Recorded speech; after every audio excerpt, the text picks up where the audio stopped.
One class. चलिए बेटा आज की क्लास स्टार्ट करते हैं और आज की क्लास में हम सीखने वाले हैं checking the dimension consistency of equation. इससे बेसिक को तो हम करने वाले हैं how to check the formula. किसी फॉर्मूले को कैसे चेक किया जाए। अगर मैं आपको कोई फॉर्मूला प्रोवाइड कराता हूँ, जस्ट एग्जांपल, अगर मैं कोई फॉर्मूला लिखता हूँ एफ इज इक्वल टू में 6 पाई नेटा आर बी, मैंने ये फॉर्मूला पुट किया। अब आप कैसे पहचानोगे किसका फॉर्मूला है, क्या ये सही भी है गलत भी है। तो how we can find out the correctness of an formula. तो ये सब हम आज सीखने वाले हैं कि किसी फॉर्मूले को सही और गलत का कैसे पता लगाया जाए, और ये पॉसिबल है बाय यूजिंग डायमेंशन एनालिसिस। तो जस्ट जैसे ये फॉर्मूला फोर्स का है, विस्कस फोर्स का, ये फॉर्मूला सही है गलत है ये भी आपको पता लगाना है बाद में, लेकिन मैं पहले आपको बेसिक से स्टार्ट करता हूँ। और बेसिक क्या है बेटा, देखिए आपके सामने दिया गया है principle of homogeneity of dimensions. Principle of homogeneity of dimensions क्या कहता है, ये प्रिंसिपल हमें कहना चाह रहा है कि अगर इस प्रिंसिपल का अकॉर्डिंग चला, अकॉर्डिंग टू दिस प्रिंसिपल, इस यहाँ पे भाई इस पैराग्राफ को रीड आउट कीजिए, इस पैराग्राफ को आपको लिखना भी है। According to this principle a physical equation will be dimensionally correct if the dimension of all the terms occurring on both side of the equation are the same. अगर किसी भी फॉर्मूले में, इक्वेशन में दोनों साइड की dimension, left hand side right hand side की dimension, और उस right hand side left hand side में जितनी भी टर्म्स है उन सब टर्म्स की डायमेंशन आर सेम है, तो what we can say the formula is correct. This principle is based on the fact that only the physical quantity of the same kind can be added, subtracted and or compared।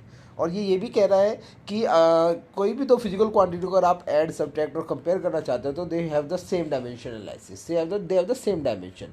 For example अगर मुझे कहना है कि 10 metre is longer than 6 metre, तो देखो दोनों metre metre है, मैं ऐसा तो नहीं बोल सकता ना 10 मीटर इज हायर और लॉन्गर देन 10 kg। तो it is not possible to compare two different physical quantity. It is only possible to compare the same quantity, just as meter to meter, kg to kg. Same as the same dimension quantity can be added, can be subtracted, but different dimension quantity cannot be added or subtracted. Thus velocity can be added to velocity but not to force.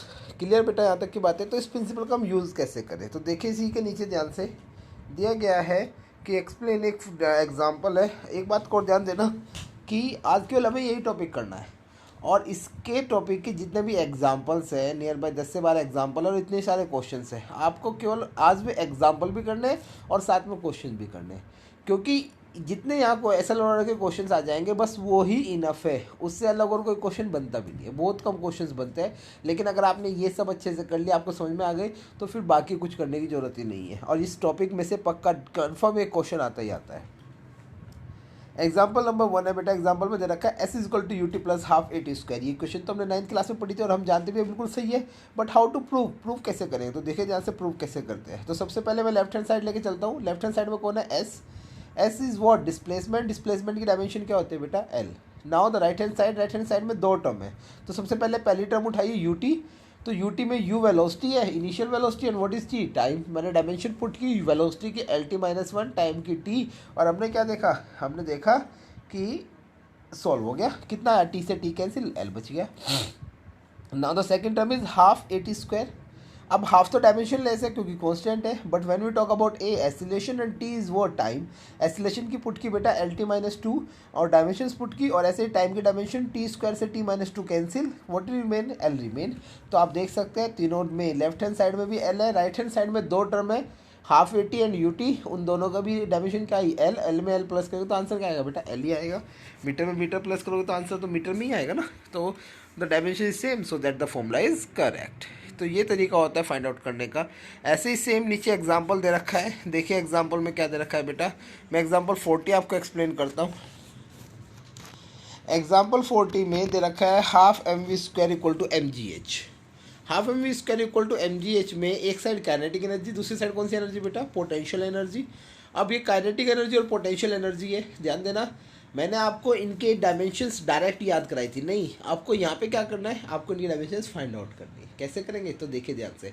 First we take left hand side half M V square, half is constant so it has no dimension, M mass, M dimension हो गई, and V is what, velocity, तो L T minus 1 का square कर दो क्या बन जाएगा, L square T minus 2। Now the dimension is M L square T minus 2। now mgh में m मास है, g acceleration, and what is h is height, m की m डायमेंशन, g एक्सीलरेशन, तो lt माइनस 2, h हाइट की dimension हो गई बेटा l। तो जैसे हमने पुट किया तो हमारे पास आया निकल के ml square t minus 2। The dimension is same on the both side, so the formula is correct. Next example is 41। देखिए ध्यान से दिया गया है F S is equal to half, F S is equal to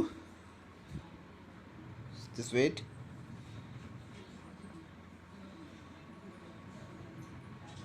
F is equal to half M V square minus के half M U square, half M V square minus half M U square. ये क्या है, work energy theorem में जो आप 11th class में chapter 6 में पढ़ेंगे। F into S is represent work done, force into displacement, and equal to half M V square final energy minus half M U square initial energy. तो जब हम किसी एनर्जी को इंक्रीज करते हैं तो उसको इंक्रीज करने में जितना काम किया जाता है that is equal to work done, जितना वर्क किया जाएगा that is equal to increase in energy. तो this is called work energy. Sir हम प्रूव कैसे करेंगे इसका, तो लेफ्ट हैंड साइड में कौन है बेटा, एफ इंटू एस, तो हमने दोनों डायमेंशन पुट की, force and displacement M L T minus 2, और डायमेंशन किसकी, एस की कितनी होती है एल, डायमेंशन आई निकल के M L square T minus 2। Same ऐसे हाफ एम वी स्क्वायर निकाली, हाफ एम यू स्क्वायर निकाली, the dimension is same, so left hand side right hand side dimension is same, what we can say that formula is correct. तो by this method you have to find out the dimension of all the example, जितने भी examples है till how much. देखिए एक और बात ध्यान से सुनिएगा, जैसे ये है फॉर्मूला कि check the dimension, example number 43 लिखा है, check the dimension consistency of following equations, de Broglie wavelength lambda equal to H upon M V. आप कहोगे सर मैंने तो डी ब्रोगली वेवलेंथ नहीं पढ़ी है ना, मुझे इसकी डायमेंशन आती। तो यू हैव टू जस्ट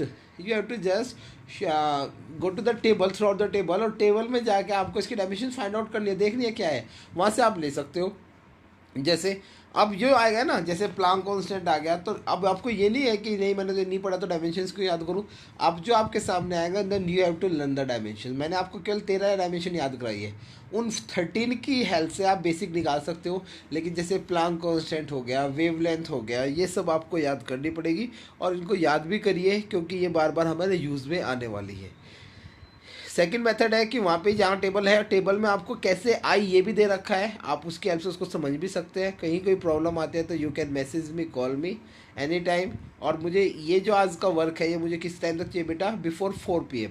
ऐसा नहीं कि आप बिफोर 4 PM तो आप 3:58 पे भेजेंगे, नहीं ऐसा नहीं करना है, आपको ये 3:30 तक भेज देना है, क्योंकि आपकी जो क्लास टीचर है सालू मैम वो बहुत जल्दी परेशान हो जाती है, तो इसलिए आपको पहले ही भेज देना है 4 PM से पहले ही, ताकि मैं उनको टाइम पे भेज सकूँ। ऐसे करके बेटा आपको ऐसे सारे एग्जाम्पल्स पढ़ने हैं। एग्जाम्पल्स पढ़ने के बाद फिर आपको क्वेश्चंस करने हैं। There are the 13 questions and you have to do all the questions. ऐसा कोई क्वेश्चन है जो आपको नहीं समझ में आ रहा है तो what we have to do, तो आप मुझसे समझ सकते हैं, मैसेज कर सकते हैं और ईजिली आपको समझ में आ जाएगा। बस क्वेश्चन नंबर 13 आप लेफ्ट कर देना, क्योंकि क्वेश्चन नंबर 13 NCERT का है, वो मैं NCERT के टाइम पे कराऊंगा। आपको 12 क्वेश्चंस करने हैं, एग्जाम्पल सारे करने हैं। तो this is enough for today, आज आपको बस इतना ही करना था। ओके चलिए।